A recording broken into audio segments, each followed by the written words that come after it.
Immaculate is a 2024 American horror psychological film which begins with the introduction of a nun scene where we see the nun is standing there, and as soon as she is praying, and after praying she is just getting back to her home, and we see that some of the creatures, and when we see it from the distant region, they are not clear.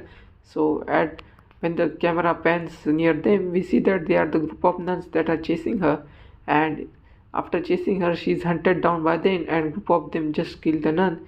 And now the camera shift. Now the main story shift toward the other protagonist of the movie, that is the sister Cecilia. Now the story opens with the sister Cecilia, which is a very devout and young woman with a black past and with a very dark past. And after surviving a near-death experience as a child, she finds solace in her faith, believing her survival to be an just act of a divine intervention. And she just begins to confront God, to just believe on the God more and more. And her story just begins when she receives an invitation to join a prestigious yet enigmatic convent in Italy that is led by Father Sal. That is led by Father Sal. So now the convent is situated in very secluded, very kind of not so in reach of the common people, and picturesque location known for its very care of dying nuns. And now Cecilia just views this as a very calling sign, and it just triggers the warning in her head that maybe something is wrong about this place, and she don't know because she is new to the environment. And but she agrees to take her final vows there. As Cecilia arrives, the serene beauty of the convent contrasts with the very underlying sense of uneasiness that just surrounding the tone or the environment of the convent we see there. And the nun just seems uh, overly, I mean, kind of a poise, and the leaders, that is the Father Cell and the Cardinal Franco Merola, just carry an aura of authority that borders on intimidating. And there is very strict hierarchy present in the convent, and the convent architect will just immediately set the tone for this movie that this is not a place of peace but of hidden agendas. And the sister Cecilia, just first time she was introduced into this convent, and she's first time not so comfortable as we can see, and she's just gradually becoming habitual of the thing. And Cecilia quickly integrates into the daily routine of the convent, and but her interaction with the other nuns hunt at a very deeply ingrained tension with the convent, because there is not much of the tuning that is happening between both of them. And we can also see that she is having one of the roommate that was smoking right there. So according to convent rule, I think smoking is not allowed. So there are very set kind of strict rules that you need to follow, and this is the thing that we should keep in our mind for all the nuns that are present in the convent. And that is her roommate sister Gwen is the only one who shows the sign of warmth and curiosity. And Gwen now subtly warns Cecilia that not everything in the convent is at as it seems from the overlay point of view. But meanwhile, Cecilia finds herself at odds with the sister Isabel, a senior nun who appears just jealous or kind of having a very negative energy aura of the attention that Cecilia just received from the clergy. And strange occurrences just begin to unsettle Cecilia as she whispers at night and catches the glimpses of shadowy figures, and notices that the certain areas of the convent are strictly off limits. And her unease just grows when she discovers cryptic journals that the entries that were left by the former nun that were before the joining of Cecilia, and that were having all the records hinting at a very secretive and sacrilegious, very kind of a sacral rituals within the convent that used to happen, and still they are happening. I mean, this discovery just fueled her doubts, and just she's taking one step ahead to whether think that maybe she should stay or go. But she is just torn between her faith and the fear that is just leading her life right now. Cecilia's life takes a very unexplainable turn when she begins to experience symptoms of pregnancy despite being a virgin. And alarmed, she just confides the Father Cell, who instead of offering reassurance, calming her down, proclaims that the event as a divine miracle. I mean, I don't know how the F will be that even a miracle without having intercourse producing baby. It's not stand out as logical as it seemed at the first point of time. Maybe we will know this about in later part of the movie. And now Cardinal Merola soon intervenes and declared that Cecilia's pregnancy as evidence of a sacred calling. The leadership's reaction borders on reverence, treating her as a chosen vessel for a divine purpose. The other nuns, however, are far less accepting, and envy and hostility grows among them, with Sister Isabel now just leading the descent. And now the tension begins to escalate among all the nuns because one is given more priority and other is given less priority, so creating the difference between them, and hence the tension begins to rise between them. As Isabella confronts Cecilia, accusing her of the deceit, overwhelmed by her internal struggles and external judgment, Isabel just tragically takes her own life, and the convent's leader dismisses the incident as a moment of weakness that just further isolates Cecilia from the group onwards, and she is just begun to be more and more isolated from this event onward. And Cecilia is just making more of an enemy in this scene, as we can see right now, because she just widening the gap between her and the other nuns that are present in this convent. Now Cecilia's only ally, that is the sister Gwen's, become increasingly suspicious of the convent's true purpose, and begins to investigate but is caught by the Mother Superior. As punishment, Gwen's tongue is cut out, a very horrific reminder of the brutal consequences of defiance. And this all scene is just captured by Cecilia's warm eyes, and the mind is just stuck that how can we. Her mind is just stuck in a situation where she thinks that how can be someone so brutal. So the incident just cements that the Cecilia's realization that the convent is far from holy. It is a place of manipulation and darkness, and determined to uncover the truth, Cecilia just ventures into the forbidden areas of the convent, and she discovers a hidden laboratory that is filled with the medical equipments and the ancient texts. And now Father Cell and the Cardinal Merola are revealed to be the very orchestrating and a macabre experiment, creating a very new Jesus through the Virgin Mother. So this is what their ultimate plan is aimed to be. And now Cecilia learns she is the latest in a series of failed attempts, with the previous vessels just either dying during childbirth or producing a very malformed offspring. So this is what their final plan seems to be, that is to produce healthy progeny, and that is the new Jesus through the Virgin Mother. So this is very kind of weird situation we see right here.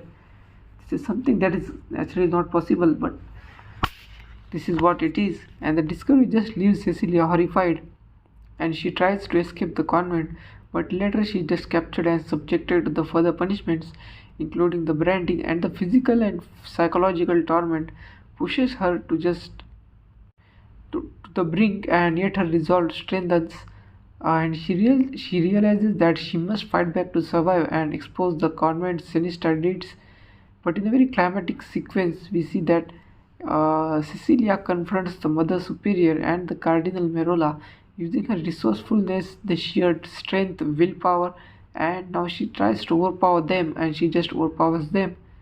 The scene is just intense and visceral, showcasing that Cecilia's transformation from a very, we can say, the naive believer to a very determined, very intelligent, and very willful survivor.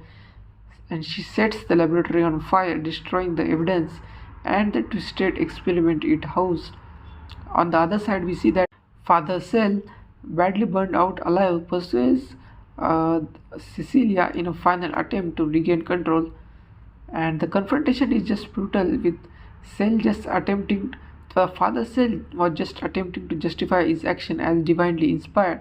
So indirectly, you can see that he is just trying to manipulate her. Nothing sort of anything extraordinary here. That is what most of them fraud people do. I think they just manipulate the people in the name of religion. That is what we see in the society even today and even back in the days. This is just my opinion, and it's not necessary to be yours. So don't just argue in this for this thing or for this doubt or for this topic in the comment section. Cecilia, just fueled by rage and desire for justice, stabs him through the neck, and we see that ending his life and his horrific project. And we see that after stabbing him, because this all things happen in a very deep kind of a tunnel thing right there, when there is no one, and I think the places that are very upright deep, and we can see there is no source of light, and she's just walking with the help of her I think some light is coming from that side, and where we can see that, and having escaped that burning convent. Now Cecilia goes into labor in a very desolate field. The birth is just harrowing, and at what emerges is not a child but a monstrous otherworldly creature. I don't think we see that creature on the camera.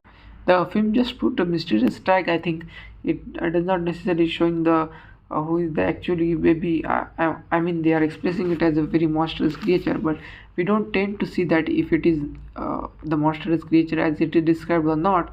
And the creature's inhuman cries confirm that Cecilia's worst fear, that her pregnancy was not a divine miracle, but the result of the convent's unnatural experiment that were doing from very years.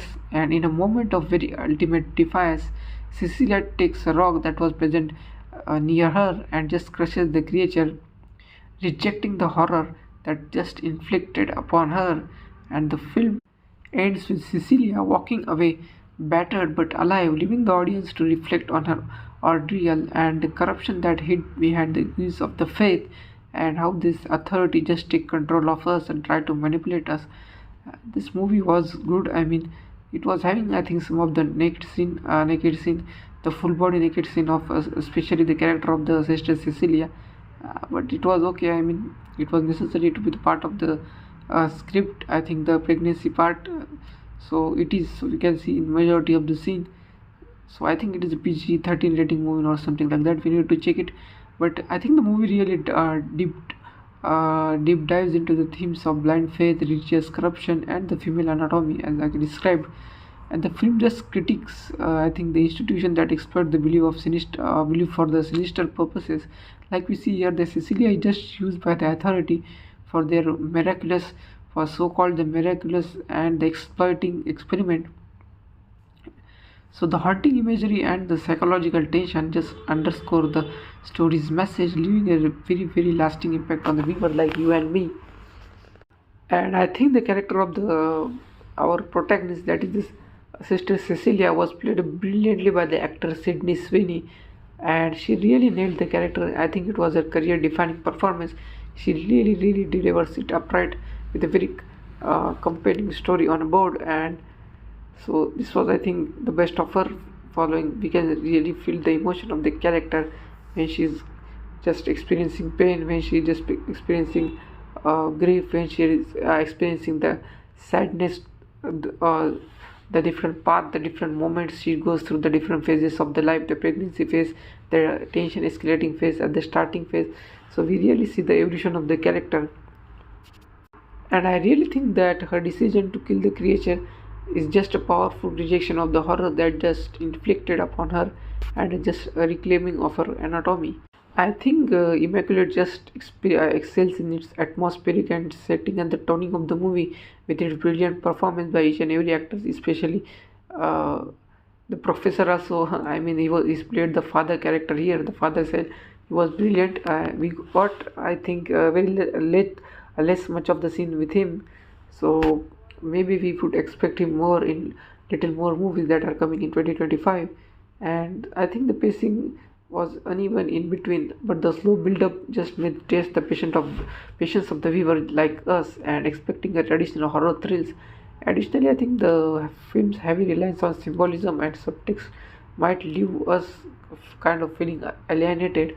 Otherwise, there are not a major of flaws in the movie. There are some minor flaws that are just ignored because the theme, the symbolism, and especially the script of the movie really holds the audience so really well. And it's just focused on the psychological horror and the theme of the movie, that is the thematic depth, makes it a very standout in this genre. And it is very chilling, I think, and a thought-provoking exploration of the faith and survival of any person, especially related to the religion aspect.